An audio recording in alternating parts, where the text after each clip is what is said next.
So you got the explorer named Thomas Walker, who went into Kentucky like 1750, the first survey that was done. Him and Christopher Gist did about the same years, 1750, 1749. And so they come into Kentucky and they did a survey, saying where all the points are for the British government. And those reports were widely distributed, and everybody got to see what all Kentucky was about. At least most of it, right? The biggest points of Kentucky. So Thomas Walker, he's an explorer, goes through Kentucky, and he comes across, the so-called Cumberland River. It was called the Shawnee River up until Thomas Walker came in. So everybody called it the Shawnee River. Everybody that was around there, or in that time, the French, the British, except for Thomas Walker, right? Your colonists, your governors, they all called it the Shawnee River. Kentucky is Shawnee state. The Shawnee were everywhere in Kentucky. The Shawnees Tecumseh, they were the hardest, one of the greatest, biggest, vicious warriors against the occupation. Same thing with the Kickapoo. The Kickapoo were very big-time warriors. When I read about the Native Americans, it's only the ones who said, no, we're going to fight it out because this is our damn land and we're not going to be moved. So when I look at, the Native Americans, you had about 100, so tribes all across the United States. Where'd they all go? How come they all just let the white people just kind of take it over without fighting? Well, it was asymmetrical warfare. They had germs, bacteria, smallpox, and that was wiping them out. But they also had guns and a penchant for bloody murder. So they would absolutely kill people. So anyways, of course we know all this. Thomas Walker. Okay, so it says here, on the return of the chief's home, Dr. Thomas Walker, a gentleman of distinction, and my father, General Joseph Martin, accompanied them. The Indians being guides, they passed through the place now called Cumberland Gap, where they discovered a fine spring. Okay, so the Cumberland Gap, right? This is where the name Cumberland River, Cumberland Gap, Cumberland Lake, Cumberland everything, right? Southern end of Kentucky, the Cumberland River and the Cumberland Lake is like, oh, I'm going to Cumberland Lake, right? Go boating and just be on the river, and it's this big tourist trap, which is fine, I guess, but the before everybody could just use the rivers, right? And it was, anyways. The earth isn't everybody's. That's because the British won, so some earth is for some people and not for others. So anyways, okay, so Cumberland. Okay, so who's Cumberland? Who's this guy? We're going to go ahead and name all these great resources named Cumberland. Well, okay, well, let's finish this off. Okay, so they still had a little rum remaining. They drank to the health of the Duke of Cumberland, right? They find a spring, right? Oh, look at all this great water. Look at this. And then the Cumberland Gap, we found a place where we can get through. Yay. Now more white people can come on through. Daniel Boone and everybody else can come on through right there through the Cumberland Gap. The Cumberland Gap is wonderful. Check out the tunnel today. There's a big-ass tunnel on the Cumberland Gap. Okay, so it gives rise to the name Cumberland Mountain and Cumberland River, right? So they had rum, and then they drank to the health of Duke of Cumberland, and then that's how you got Cumberland Mountain, Cumberland River, Cumberland Lake, Cumberland Gap, Cumberland. Prince William Augustus, the Duke of Cumberland, was a hero to Thomas Walker at the time. So this is wrong, and I got a problem with Wikipedia because Wikipedia killed Ronnie Smith. They killed his page. And you're going to sit there and tell me that his life isn't worth it? Nah, fuck these editors. They're going fucking ape shit over there. So, I don't know. It's I've always defended Wikipedia up until they did that.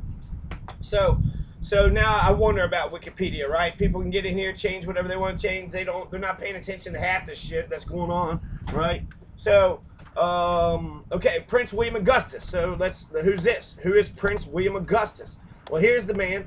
This is the man, the myth, and the legend, right? Look at this wonderful, just floating globes and these nice tights and these little buckled shoes. Look at these cute little buckled shoes and all the flowing, just gowns, just majestic gowns, just flowing. He's, thick. Look, he's a fat man, right? He's, what, about 200, about 230, 250, 300. He's tall, too. He could be 300 pounds. So you got this fat fucking piece of shit, right, wearing this little wig, right? You can't even trust him. How can the fuck you trust him, right? Wearing these little tights. Do you trust anybody wearing these tights and these boots and these buckles? How did anybody ever take this person serious? And then who the hell says this is actually what royalty and, people in charge look like?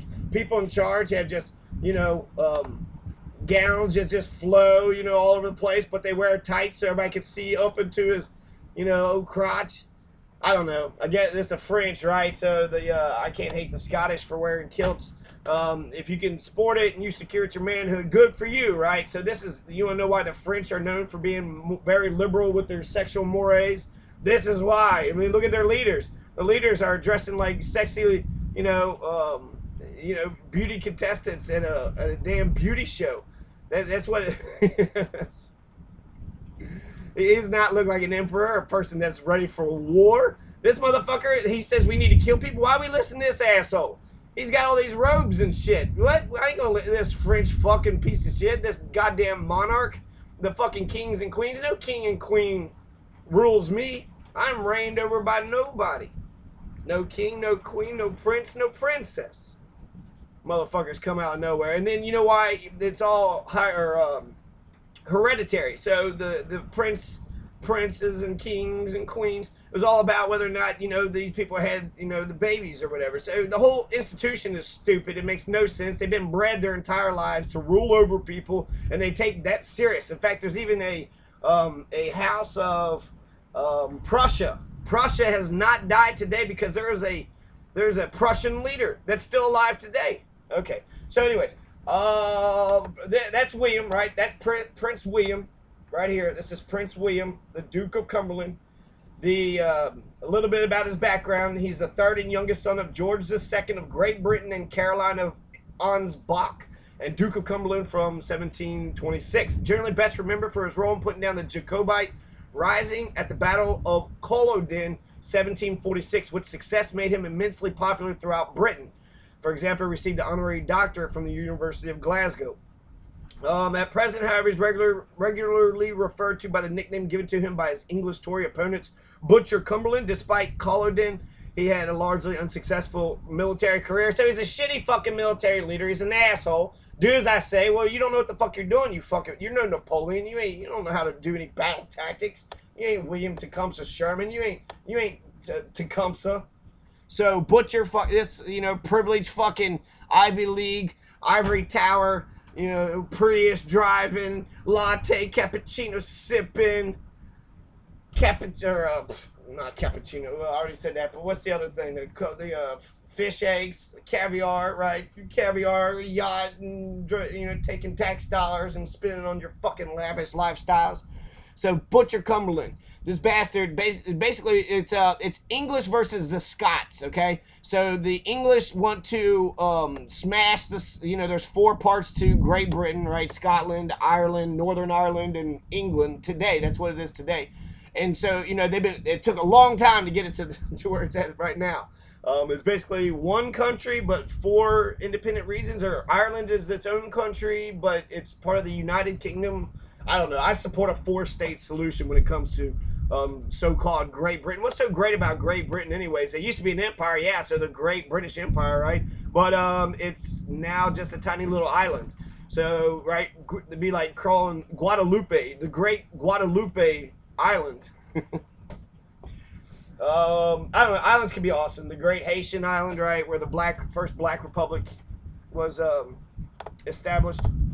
So Prince William, Duke of Cumberland. Prince William, Duke of Cumberland. He was part of the War of Austrian Succession. That's how he made his name.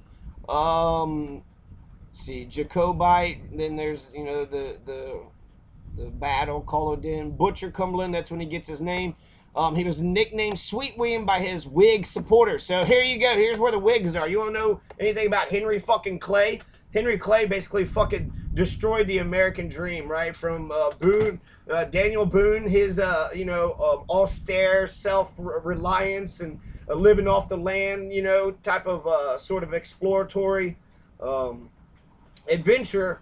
To make your own, you're your own man, make your own way. You go to Henry Clay, go back to the fucking aristocracy, right, with the fucking clothes, and he has a plantation owner. He was, they said he was actually like a knight. He was one of the first people to start questioning slavery, but really he owned slaves, right, and also he was in favor of slavery. So he only wanted to colonize Liberia. He wanted to send African Americans back to Africa, right? Even though they've been here and had no idea what Africa was about, he was going to ship them back. That was fucking Henry Clay. So Butcher Cumberland, they're calling him Sweet William, right? That's the Whigs, that's the British, and then the Butcher by his Tory opponents. So this is all in England, right? So it's actually the opponents a lot of times seem like they that they aligned themselves with the enemy, sort of like Lenin. Lenin rose to power fighting against his government during the World War One. So the Russian czars are fighting Germany and I don't know, maybe Japan. I don't know. They're fighting a bunch of people, right? They're fighting a whole shit ton of people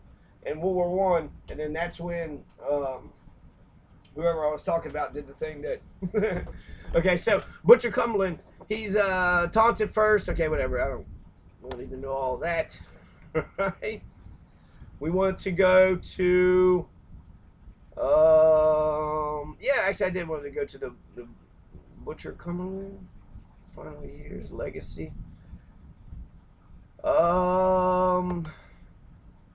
Yeah, okay. So that's enough of that page. But that's what we learned at this page is that, you know, he's a butcher and they're calling him, right? This is what antiquity is going to call him. He's killing people, so everybody knows he is a butcher, right? Of course, he's murdering human beings. In fact, that's kind of a nice thing to call someone a butcher. I mean, he goes in and kills a bunch of animals, right? A butcher only kills cows and pigs and chickens. But this butcher was killing human beings. So it's like Israel, right? Like Israel bombing Palestine. Right now, bombing fucking kids. The occupation is enough. They should have had a two-state solution there a long-ass time ago.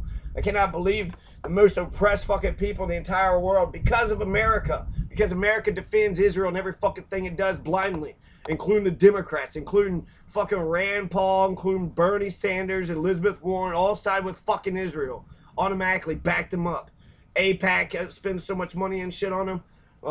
So butchers. You want to talk about butchers? Israel's a fucking butcher, but it's butcher of people, which is worse. You know, shit. Why is butcher like a worse sounding, nickname than just a massacrist of humans? He massacred humans. So Butcher Cumberland massacred lots of humans, and this is there's something they was trying to name the Daniel Boone National Forest when they was thinking of the name for it because we got a big ass federal forest in Kentucky named Daniel Boone National Forest, and they was trying to think of the name. They first said that they wanted to name it the Cumberland, right? The Cumberland Forest, and that was one of the biggest, the names that was probably going to win. But eventually there was some Scottish immigrants that said, no, wait a second, the fucking Battle of Culloden killed my Scottish fucking ancestors, and then it submitted them, right? William Wallace, you have that Braveheart movie with that fucking anti-Semite Mel Gibson. Regardless, great fucking movie. Okay, so I guess it is, sick people can put a good ass fucking piece of work out. William Wallace was Scottish and fighting against the British, but today Scotland is part of British Empire, or part of, I guess it would be the first fucking colony of the British Empire, Scotland. So this Battle of Culloden, while it's greatly celebrated, they said in British history or the contemporary British people, I guess they were trying to hold the state, right? And eventually he came in and was able to hold the state by fucking crushing the Stuarts, the Jacobite people of Charles Edward Stuart.